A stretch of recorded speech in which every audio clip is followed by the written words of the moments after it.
The form was simple, and the alien clerk behind the desk did not even look up when he filled it out. Name Mara Voss. Species human. Role medical officer trauma surgery. Combat classification non-combatant. Threat grade 0. The clerk stamped the form with a dull blue seal and slid it across the counter without a word, and Mara picked it up, folded it once, and tucked it into the front pocket of her coat. She did not argue with the classification, because there was nothing to argue about as far as the Galactic Coalition was concerned. She was a doctor. Doctors did not fight. That was the rule. Starbase Cathara 9 sat at the edge of the contested rim, a wide ring of metal and light hanging between two dead moons, and it smelled the way every military base in the known galaxy smelled, like recycled air and bad food, and people who had not slept in too long. Mara had spent 3 days on a transport getting here, and she had used most of that time reading the Volkai field, reports the Coalition had quietly cleared her to access. She read the way other people breathed steadily, without drama, taking in everything. The Volkai Dominion had been at war with the Coalition for 6 years, and they were good at it. They were tall and fast, and their exoskeletons were dense enough to stop most standard-issue Coalition rounds if the angle was wrong, and they did not take prisoners as a matter of cultural principle. She noted all of this, and then she noted something more specific. Their joint structures, the soft tissue gaps between their outer plating, the cluster of nerve bundles the xenobiology files marked as their primary pain response centers. She noted this the way she noted the location of arteries when she was preparing for surgery. It was just information. She was not planning anything. She was a doctor. Commander Sereth met her at the docking bay, and he was tall even for a Varathi, his silver-gray skin catching the harsh white light of the bay in a way that made him look like something carved out of stone. He looked at her the way most Coalition officers looked at human medical staff, with a kind of polite confusion, the way you might look at someone who had shown up to a knife fight carrying a spoon. He was not rude about it. He was very professional about it. He told her she had been assigned to Medical Bay 7 on the lower ring, and that she would have 2 Devhari assistants and access to the base pharmaceutical stores, and that if the base came under direct attack, she was to report immediately to Evacuation Bay 3, because non-combatants were always the first priority for extraction. She thanked him. He nodded and turned to leave, and then stopped and turned back. He said the base had seen a lot of action in recent months, and that the medical staff before her had struggled to keep up, and he hoped she was prepared for a high volume of trauma cases. Mara looked at him with her calm brown eyes and told him she had worked 7 years in disaster medicine on Earth before the war started, and 3 years in forward operating bases after it did, and that high-volume trauma was the only kind of work she had ever known. Sereth looked at her for a moment, as if he was recalculating something. Then he nodded again and left. Medical Bay 7 was not impressive.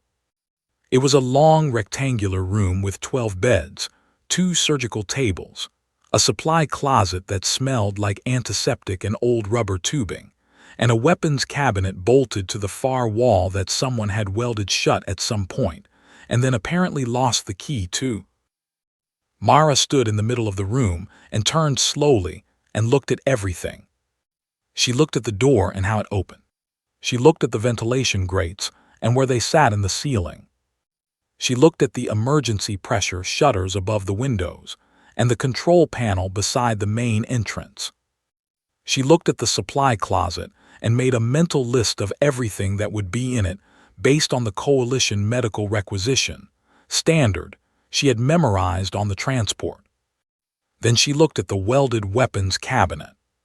She found the base engineer, a short Devhari woman named Kes, who seemed startled that a human was talking to her, and asked her to cut the cabinet open. Kes asked if she had authorization for that. Mara said she was the senior medical officer in this bay, and the cabinet was in her bay, and it needed to be accessible in case of emergency. Kes thought about this for a moment and then went and got her torch. Inside the cabinet there were 2 pulse rifles, a sidearm, 4 charge packs, and a medical emergency override kit. Mara checked each weapon, confirmed they were functional, noted their charge levels, and put them back. She did not tell anyone she knew how to use them. Nobody asked.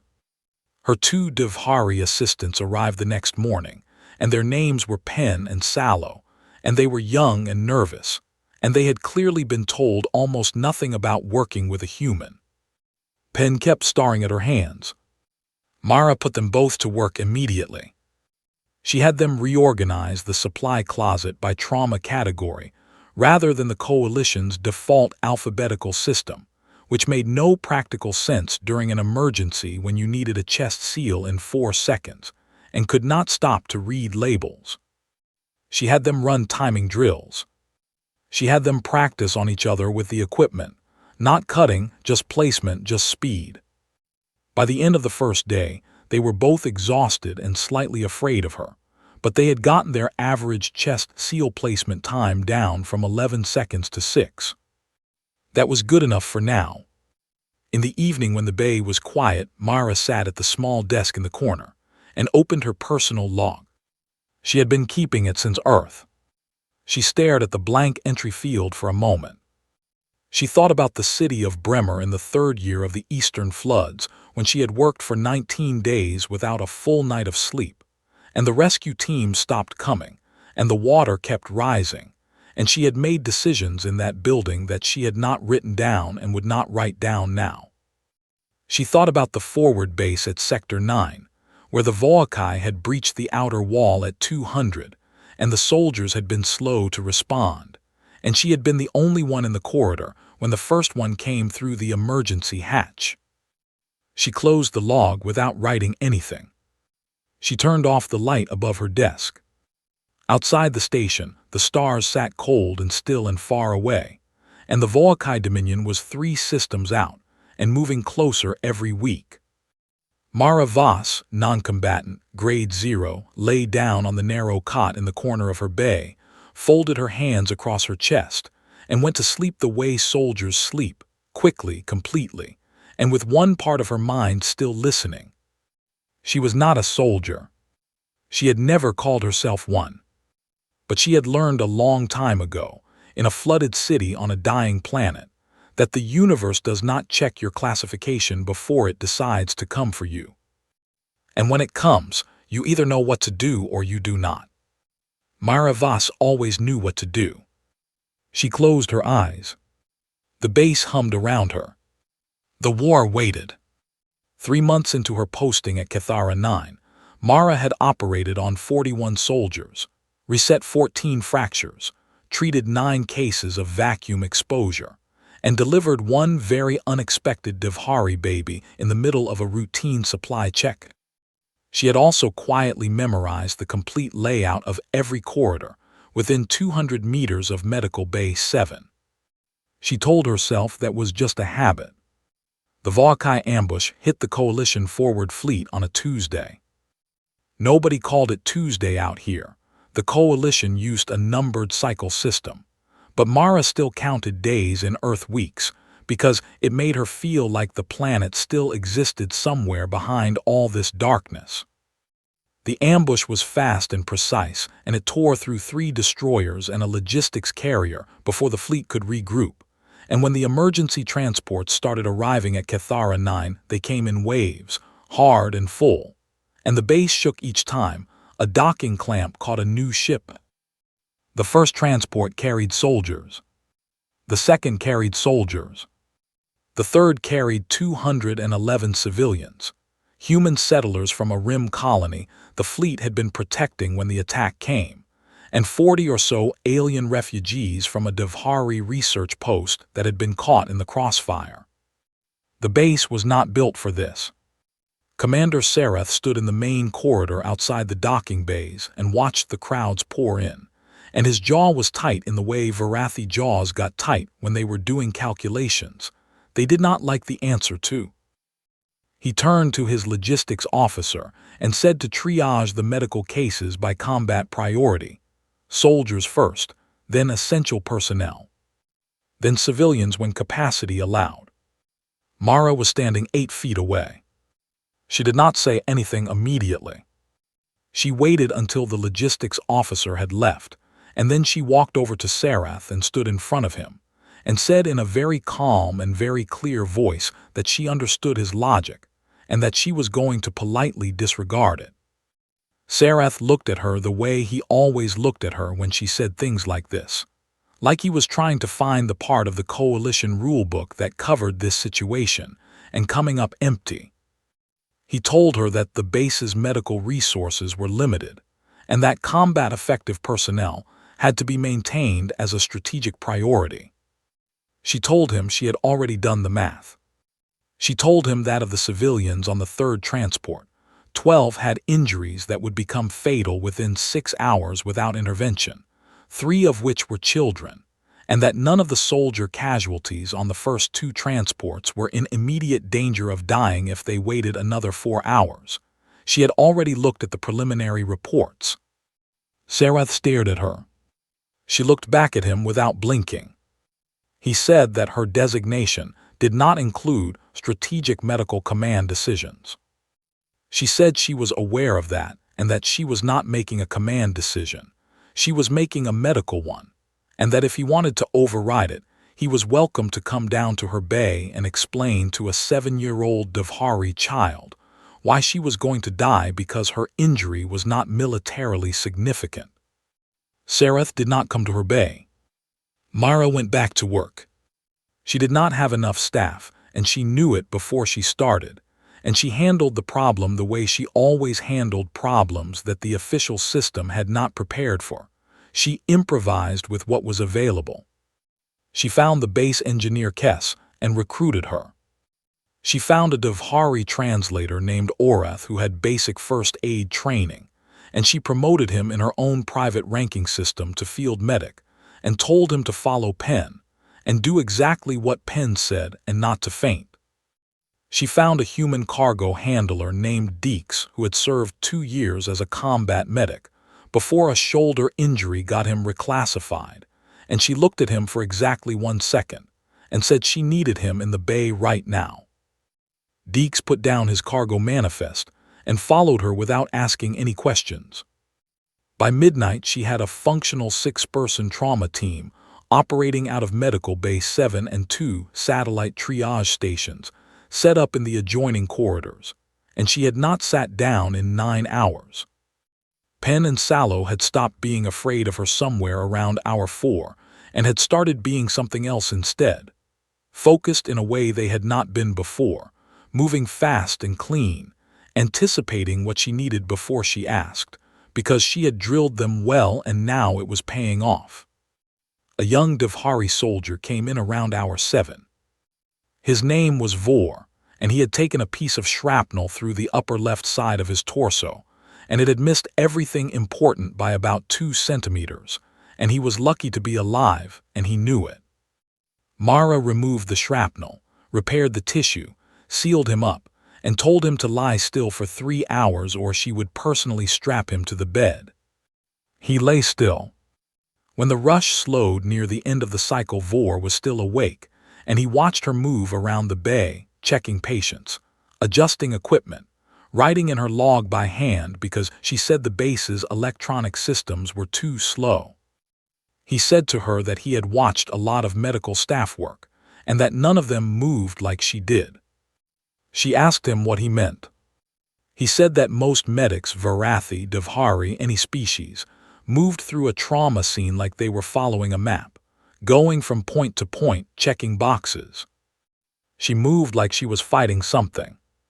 She looked at him for a moment and said she was not fighting anything. She was working. He said he did not understand the difference. She said that was fine and to get some sleep. He did not sleep. He kept watching her instead, and she let him because she had learned that sometimes people needed to watch someone who knew what they were doing in order to feel like the world was still functioning. Commander Serath came to the bay in the early morning cycle.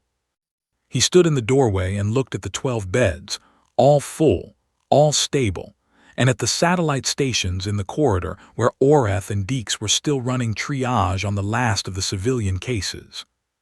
He said nothing for a long moment.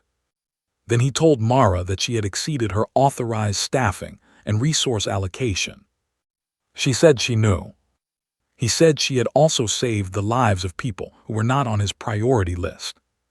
She said she knew that too. He told her that if the base came under a direct attack, she needed to report to Evacuation Bay 3 immediately, no delays, because she was a non-combatant and her safety was a coalition responsibility. He said this firmly. She said she understood. Then she turned back to her patient and began checking the suture line on the chest seal she had placed 4 hours ago. Serath stood in the doorway for another moment. Then he left. Myra did not watch him go. She was already thinking about something else. The Voakai attack pattern in the fleet engagement reports she had read on the transport. The way their infiltration teams always hit the same type of target in the same sequence. The way they used maintenance corridors that larger species overlooked, because the standard threat assessment models were built around what bigger bodies could move through. She thought about the maintenance corridor on the east side of the lower ring. She thought about where it connected. She thought about Medical Bay 7 and how it sat exactly between that corridor and the command deck. She filed this thought away the same way she filed everything, clearly, precisely, without drama. She was not planning anything. The next patient was waiting. She got back to work. The alarms went dark at 3:17. Not loud dark. The entire alarm system on the lower ring cut out at once, which was not what happened during a normal hull breach or a fire, or even a standard combat alert. A normal alert was loud and red, and it told you exactly what was wrong and where to go. This was silence. And Mara had been awake in the dark of Medical Bay 7 for 6 seconds before the silence hit, because some part of her brain that had been trained in flooded cities and burning forward bases had heard something that the rest of the base had not yet processed. A soft vibration in the floor, coming from the east corridor. She was on her feet before the silence finished landing. She moved to the bed nearest the door and woke Penn with one hand on the shoulder, firm, not rough. She said 3 words. "Lock the patients." Penn looked at her face and did not ask any questions. Mara crossed the bay in 8 steps and reached the panel beside the main entrance and hit the emergency pressure seal on the inner ward. The solid interior door that was designed for biological containment, but worked just as well for keeping people safe inside a room, while things outside the room became dangerous. The door sealed with a low hydraulic sound. She moved to the supply closet and opened it. She did not take the medical kit. She took the long metal brace from the shelf bracket, heavy, solid about the length of her forearm, and she clipped it to her belt. Then she walked to the weapons cabinet. It opened cleanly because Kess had done good work 3 months ago, and Mara had tested it every week since. She took the sidearm and checked the charge full, which she had made sure of during her last check 2 days ago. She took one of the pulse rifles. She checked the sight calibration. She slung it across her back. She put the 2 remaining charge packs in her coat pockets. Then she stood in the middle of Medical Bay 7, and she breathed once in through the nose, out through the mouth, and she looked at the room the way she had looked at it the first day she arrived. Entry points. The main door she was standing near, the ventilation access panel in the north wall, and the emergency hatch in the floor near the surgical tables that connected to the maintenance level below. Choke points. The narrow equipment corridor between the surgical tables, the supply closet doorway, the 4-foot gap between the medication station and the wall. Resources, everything in the room. Time, she did not know how much she had, but she was going to use all of it. She heard them in the maintenance corridor before they reached the access hatch. Volkai infantry moved quietly for their size, but the floor of Cathara 9's lower ring was old and had a specific resonance frequency that Mara had identified in her first week by dropping a supply crate and listening to how the sound traveled. There were a lot of them. She counted the vibration pattern the way you count a heartbeat, steady, methodical, and she arrived at a number she did not let herself react to. She moved to the ventilation panel in the north wall and took it off with 4 quick turns of the manual release she had quietly loosened 3 weeks ago during a routine inspection. She had told no one was anything other than routine. She placed something inside the ventilation shaft. Then she moved the surgical tray on wheels to a specific position near the main door. Then she went to the medication station and took down 4 pressurized canisters of surgical-grade atmospheric sanitizer, the industrial kind, the ones they used to sterilize the bay between major procedures, and she placed them in specific locations around the room with the release valves partially loosened. The emergency hatch in the floor opened. The first Volkai came through fast and low, the way trained infiltration soldiers come through a hatch, expecting an empty room, or at most a panicking non-combatant. He was very large. He had a weapon that was longer than Mara's entire arm. He was in the middle of his first full step when Mara shot him twice in the joint gap between his left shoulder plate and his chest armor at a range of 4 feet, because she had spent 3 months reading xenobiology files, and she knew exactly where the soft tissue was and exactly what it did when it stopped working. He went down. The second one came through the hatch before the first had finished falling, and Mara was already moving, not away, sideways, into the equipment corridor between the surgical tables where she had exactly enough room to move, and a Volkai soldier did not. He was bigger than the corridor. He came through it anyway because they were trained to push forward, and Mara used that.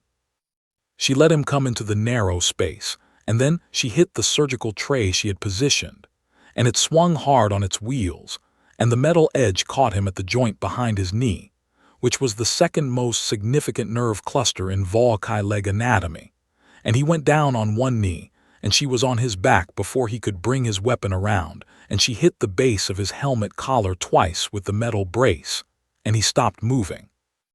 The third and fourth came through the hatch together. She triggered the first canister. The pressurized sanitizer hit the room as a dense white aerosol, not toxic, not to humans, not at this concentration. But Volkai olfactory organs were external and exposed, and the compound was designed to neutralize biological material, and what it did to external olfactory organs at close range was immediate and total, and both of them stopped moving forward for exactly the 3 seconds it took for Mara to put them down. She did not stop moving. She did not think about the number she had counted. She thought about the room. She thought about angles and timing, and the next thing and the next thing and the next thing. There were more of them in the corridor outside the main door. She heard them stacking up, which meant they had comms and they knew something was wrong, which meant the element of quiet was gone and they were going to come through the main door in a group. She let them. She had already positioned the second and third canisters. When the door came open, she triggered both at once, and the corridor outside filled with white aerosol in both directions, and the 4 who came through first lost their external senses, and she used the doorway as her choke point. They could only come through 2 at a time at most, and in the aerosol they could not see her and she could see them, because she had read the Volkai visual spectrum files, and she knew their thermal imaging range, and she knew exactly what wavelength her coat blocked. She worked the door for 4 minutes. It felt like 4 hours. It felt like 7 years in disaster medicine, compressed into 4 minutes. She was efficient the way a surgeon is efficient. No wasted movement, no wasted energy, nothing done twice that could be done once. She knew where to hit them. She knew how hard. She knew what stopped and what kept moving and what angle mattered. The thing that nobody outside of medicine ever understood was that knowing how to keep something alive and knowing how to stop it were not opposite skills.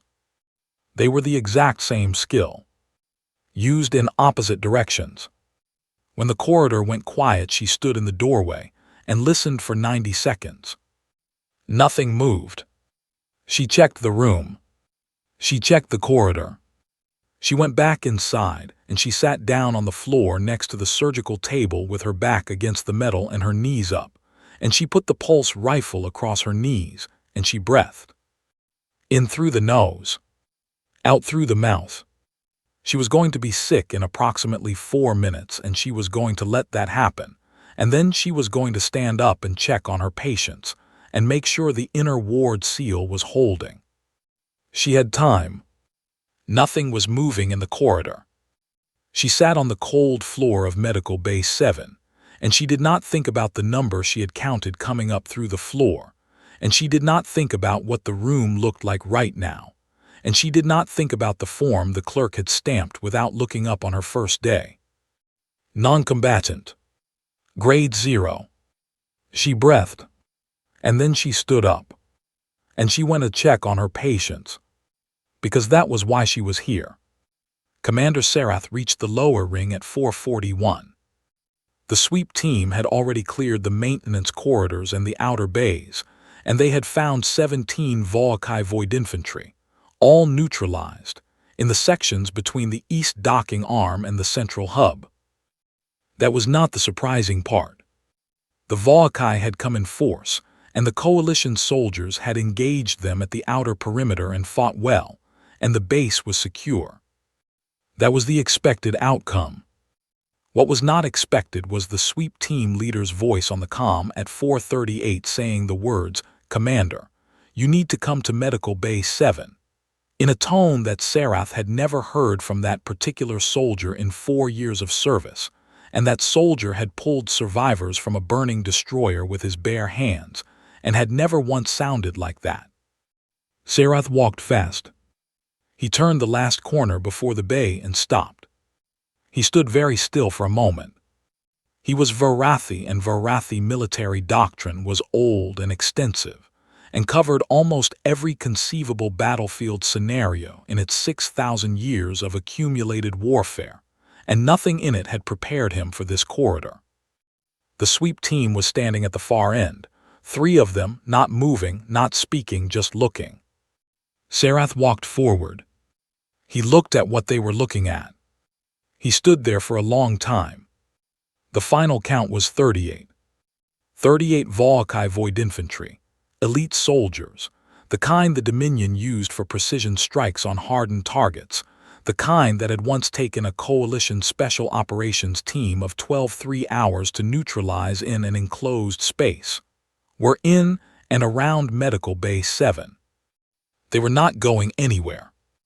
The bay itself looked like the inside of a trauma scene, which in a technical sense it was, except that the patients were not the ones Mara had been treating for the last 3 months. Sarath found her in the inner ward. She was sitting beside the bed of a Divhari child who was asleep, one small blue hand resting in Mara's, and Mara was writing something in her paper log with her other hand, and she looked up when Sarath came in without looking like someone who needed to be found. She looked like someone who had finished a long shift and was doing her notes. Sarath stood in the doorway. He looked at her for a very long time. Then he looked at her hands. She had cleaned them, but Varathi eyesight was exceptional at close range, and he could see the fine lines at the edges of her knuckles, and under her fingernails that water had not fully reached. He looked at the pulse rifle, leaning against the wall beside her chair. He looked at her. He said her name. She looked up again. He said he needed her to come with him. She marked her place in the log, set it on the bedside table, gently placed the child's hand back on the blanket, stood up, and followed him out. They stood in the main bay. Sarath looked around once more, and then looked at her, and he asked her how. Mara looked at him, the way she always looked at things she was about to explain directly, without any decoration. She said she had spent 3 months reviewing the Vorkai xenobiology files in the base medical database. She said their external joint architecture had 4 primary vulnerability points that standard coalition combat training did not prioritize because standard coalition combat training was designed around Varathi, and Devhari physiology and Vorkai plating defeated most of those approaches. She said their olfactory organs were external and unprotected, and industrial atmospheric sanitizer at close range disrupted them completely for between 40 and 90 seconds, depending on the concentration. She said the maintenance access hatch in her bay connected to the same corridor system the Vorkai had used, and she had identified that 3 weeks ago. She said the equipment corridor between her surgical tables was exactly narrow enough to neutralize their size advantage. She said the ventilation shaft ran parallel to the main corridor outside her door, and she had placed a percussion charge from the emergency demolition kit, the one in the base's standard safety locker that everyone had access to, and nobody ever read the contents of inside it, and timed it to go off when she triggered it to create a secondary distraction at the door. Sarath listened to all of this. When she finished, he was quiet for a long moment. The sweep team leader was standing behind him and was also quiet. Sarath said to her, and his voice was very careful, the way a voice gets when the person using it is trying to hold something very large in a very small container. He said to her that he needed to ask her something. She waited. He said, "Why did you not tell us you could do this?" She tilted her head slightly to one side. She said she had not done anything except respond to a situation that came to her. She said she was a trauma surgeon, and she was not here to fight. She said the Vorkai had come through her floor at 3:17 and walked into her medical bay where her patients were sleeping, and she had made a decision. She said it was not a complicated decision. Sarath looked at her for a long time. Then he said, and the sweep team leader would later describe his tone as one of the most unsettled sounds he had ever heard from a superior officer. Sarath said, "You counted them coming up through the floor." She said yes. He said, "You knew how many there were before they arrived and you stayed." She said she had patients who could not be moved. He looked away for the first time since they had been standing there. He looked at the 38. He looked back at her. He said, "You are a doctor." She said yes. He said, "You have never claimed any other designation." She said no. He said nothing else for a while. The sweep team leader, whose name was Gavith, and who had pulled survivors from burning destroyers and had never once sounded afraid on a comm, said very quietly to no one in particular that he needed to sit down. Mara told him there were chairs in the inner ward and to go ahead. He went. 3 hours later, Coalition High Command convened an emergency session via deep space relay. The session lasted 4 hours. The central question on the table was what to do with the classification of Mara Voss, and by extension, what the classification system needed to do with every human designated non-combatant currently serving in coalition postings. There were 47 of them across the active theater. The session was heated in the way coalition high command sessions got heated formal language that barely covered the speed at which everyone was thinking.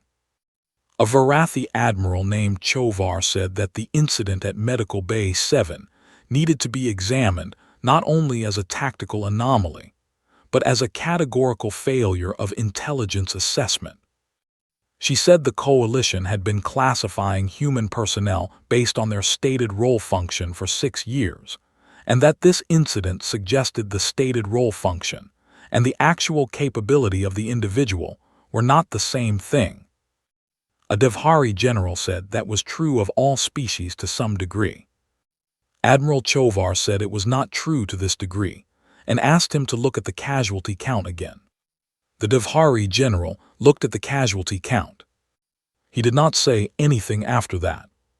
Someone raised the question of whether Mara Voss should be immediately reclassified and given a combat designation and appropriate rank and reassigned to a unit.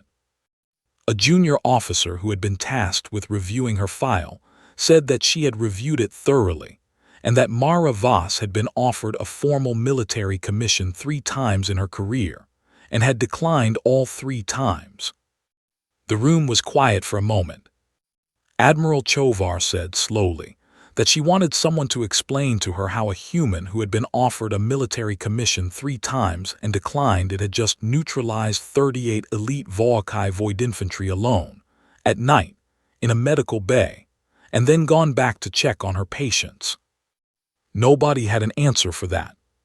The junior officer said, quietly, that she thought they might be looking at it from the wrong angle. She said the question was not why Mara Voss had done it. The question was what it meant that they had spent 6 years classifying humans by their job title and had never once asked what else they knew how to do, or why they knew how to do it, or what kind of species produces doctors who move, as a Devhari soldier had put it in his post-incident statement, like they are fighting something, even when they are healing someone. The room was quiet for a long time after that.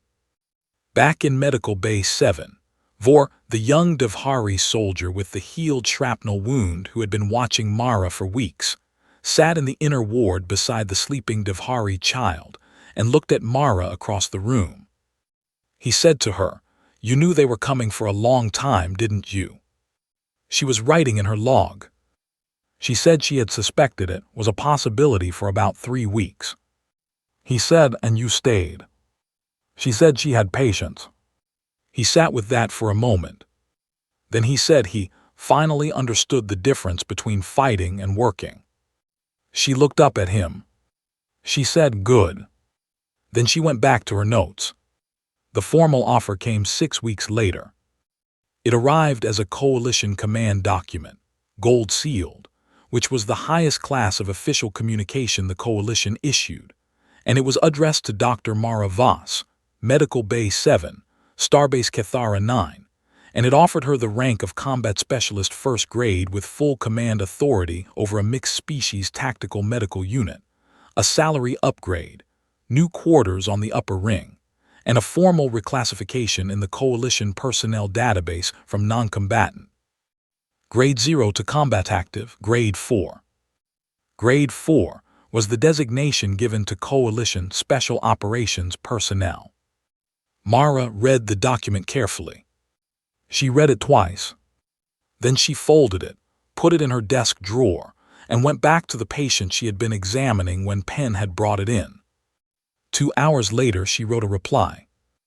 It was 4 sentences long. She said she was grateful for the Coalition's confidence and that she understood the reasoning behind the offer. She said she was declining. She said she was a trauma surgeon and that her current posting was where she was most useful, and that the patients in Medical Bay 7 required consistent care from someone who knew their cases. She said she wished command well, and that if they needed her surgical expertise in a formal consultation capacity, she was available on request. She sent it. Penn stood in the doorway of the supply closet where he had been pretending to reorganize bandages for the last 10 minutes, and he said, "You turned it down." Mara said yes. He said, "They offered you grade 4. She said she knew. He said, "That's the same classification as Commander Sarath's Special Operations Team." She said she knew that too. He said, "Why?" She put down the chart she was holding and looked at him. She said that grade 4 was a category that meant they expected you to go where the fighting was. She said she already knew how to do what she did without a title attached to it. She said that if she became grade 4, she would spend her time in briefing rooms and tactical sessions, and on transports between combat zones, and the patients in her bay would have a new doctor who did not know that the Devhari child in bed 4 needed her medication administered with warm fluid, not cold, because cold made her nauseous. or that the human cargo handler Deeks had not told anyone, but was showing early signs of pressure-related hearing damage in his right ear that needed monitoring. Or that Vor, now stationed permanently at Cathara 9 after requesting a transfer that had surprised everyone except Mara, still sometimes woke up at 300 from the shrapnel incident and needed someone to tell him the wound was clean. She said those things mattered. Penn looked at her for a moment. Then he said, "You already know what you are." She said yes. He went back to reorganizing the bandages that did not need reorganizing and did not say anything else, and Mara picked up her chart and went back to work. At Coalition High Command, the review that had been quietly ordered after the Cathara 9 incident was now in its 5th week. A team of 12 analysts had been pulling the records of every human classified as non-combatant currently serving in the active theater. There were 47 of them. The analysts had been expecting the review to take a standard 2-week cycle. It took 11 days and then it kept going, because every time they thought they had a complete picture, they found something else.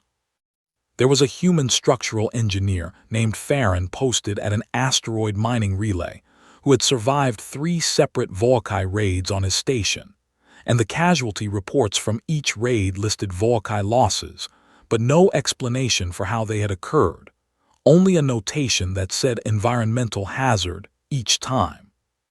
And Farron's own incident reports were very short and used phrases like structural compromise and pressure differential event that meant nothing by themselves and probably meant something very specific if you knew what questions to ask.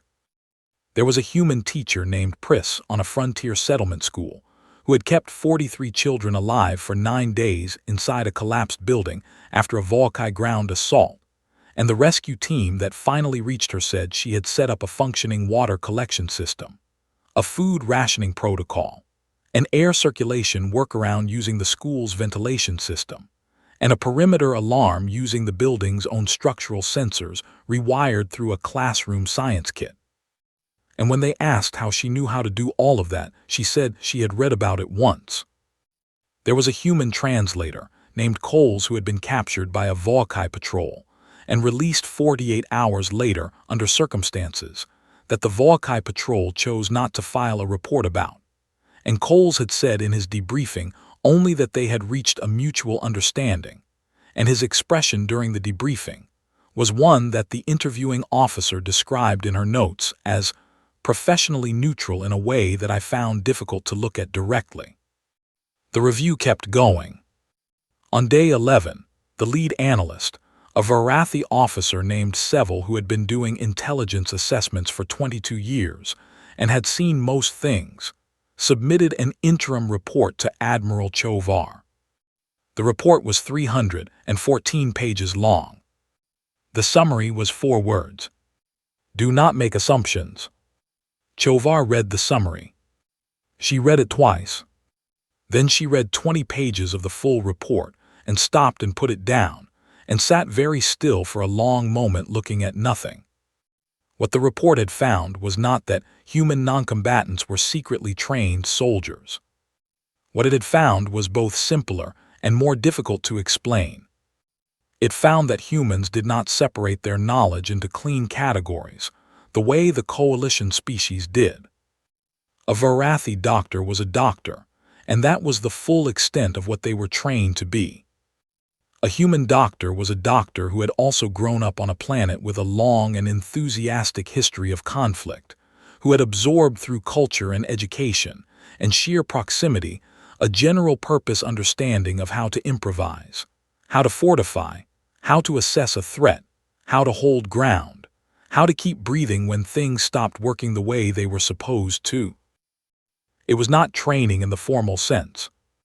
It was something more like an operating system, a base layer of adaptive problem-solving that humans carried into every role they occupied regardless of what the role was called. The report noted that the species of the coalition had, by and large, evolved past the period of their history where this kind of generalized threat response was necessary. Humans had not, or had chosen not to. Or, and this was the line in the report that Chovar read 3 times, had decided, somewhere deep in their cultural memory, that the ability to protect the people around you was not a specialist skill, but a basic responsibility that every person carried regardless of what they did for a living. Chovar put the report in the highest security classification available. Then she sent a message to Commander Sarath. She asked him for his honest assessment of Dr. Mara Voss. He replied within the hour. He wrote 2 sentences. He said, "She is the most dangerous person on this base, and she spends every shift trying to make sure no one dies. She is exactly the same kind of dangerous either way." Chovar read that twice too. Across the active theater, the Volkai Dominion's intelligence division was running its own analysis. Their infiltration team at Cathara 9 had gone silent. 38 soldiers, elite void infantry, sent against a target they had classified as soft, a medical facility, a non-combat zone, personnel rated at the lowest threat grade in the coalition system. Gone. Their analysts pulled the casualty records. They studied the architecture of Medical Bay 7.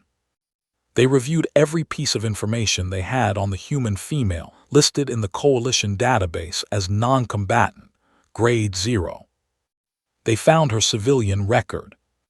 They found 7 years of disaster medicine and 3 years of forward base deployment and 3 declined military commissions and 1 incident at a flooded city on Earth that was listed in the Human Relief Organization's records simply as extraordinary circumstances. No further detail provided. They ran the analysis 3 times. They reached the same conclusion each time. They escalated it to their senior intelligence command with a flag that had not been used in Volkai intelligence operations in 40 years. The flag that meant, "We have made an error in our assessment of this threat, and we do not yet know how large the error is."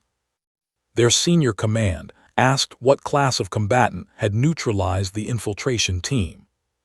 The analysts did not know how to answer that question in a way that would make sense within existing categories. They wrote, after a long time, "The Coalition has a designation for this individual that we believe is incorrect. We are working to determine what the correct designation should be. We recommend suspending all operations against targets containing human medical personnel until this assessment is complete." The suspension was issued. The Volkai had fought humans for 6 years. This was the first time they had ever asked for more time to understand what they were dealing with.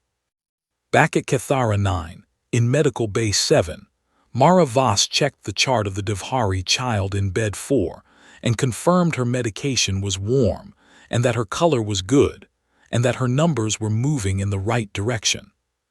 She checked Deke's hearing, which was improving.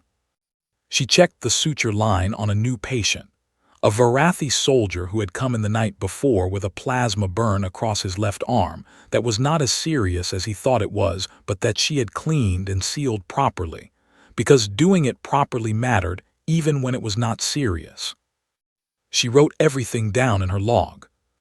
She stood in the middle of her bay and she looked at it the way she had looked at it on the first day, at the door, and the ventilation grates and the pressure shutters and the emergency hatch in the floor and the weapons cabinet that was no longer welded shut. She noted that she needed to restock 2 of the pressurized sanitizer canisters. She put it on the supply request list. She sat down at her desk. She opened her personal log. She looked at the blank entry field for a moment. Then, for the first time since she had started keeping it, she wrote something. She wrote, "The universe came for us tonight and we are all still here. That is enough." She closed the log.